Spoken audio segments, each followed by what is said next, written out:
जीवन में हमेशा याद रखिए, हमारे कर्मों का फल हमें वैसे ही ढूंढ लेता है जैसे कोई बछड़ा को जाने पर सैकड़ों गायों के बीच में अपनी माँ को ढूंढ लेता है। नमस्कार साथियों, स्वागत है आपके पॉजिटिव चैनल में एक नए सिरे से, जिसका नाम है भगवत गीता की सीख। आज हम जानेंगे भगवत गीता के तीसरे अध्याय से क्या सीखा जा सकता है।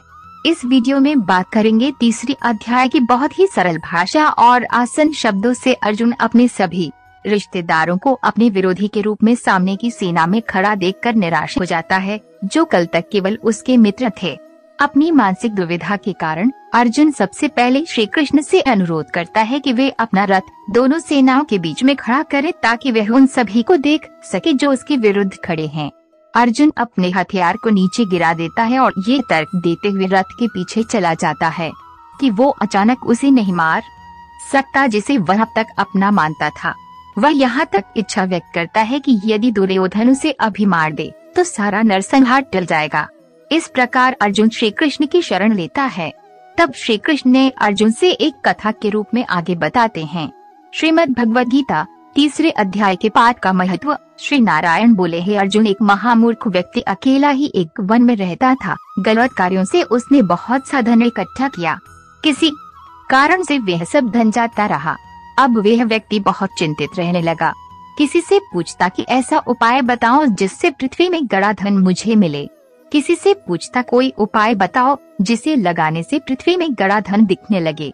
तब किसी ने कहा मांस मंदिरा खाया पिया कर। तक वह खोटा कर्म करने लगा, चोरी करने लगा। एक दिन धन की लालसा कर चोरी करने गया। मार्ग में चोरों ने उसे मार दिया। तदनंतर उसने प्रेत की योनि पाई। उस प्रेत योनि में उसे बड़ा दुख हुआ।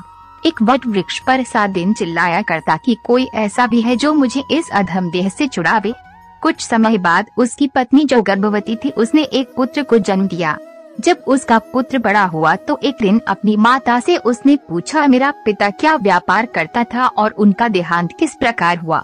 तब उसकी माता ने बताया कि हे बेटा, तेरे पिता के पास बहुत धन था, वह सब यूं ही जाता रहा। वह धन के चले जाने से बहुत चिंतित रहने लगा।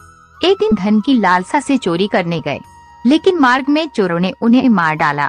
तब बेटे ने कहा, हे माता, उनकी गति कराई थी? माता ने कहा, नहीं कराई। बेटे ने पूछा, हे माता, उनकी गति करानी चाहिए। माँ ने कहा, अच्छी बात है। तब वो पंडितों से पूछने गया और जाकर प्रार्थना की, हे स्वामी, मेरा पिता एक दिशा में जाकर मृत्यु को प्राप्त हुए, उनका उद्धार किस तरह हो सकता है? पंडितों ने कहा, तू गया जी जाकर उसकी गति कर, तब पितरों का उद्धार होगा। ये सुन वह अपनी माता की आज्ञा लेकर गया जी को गमन किया। प्रयागराज का दर्शन स्नान करके आगे को चला। रास्ते में एक वृक्ष के नीचे बैठ गया। वहाँ उसको बड़ा भय प्राप्त हुआ। ये वही वृक्ष था जहाँ उसका पिता प्रेत योनि प्राप्त हुआ था। उसी जगह चोरों ने उसको मारा था। तब उस बालक ने अपना गुरुवार मंत्र पढ़ा। उसका एक और नियम था, वह एक अध्याय श्री गीता जी का पाठ नित्य किया करता था।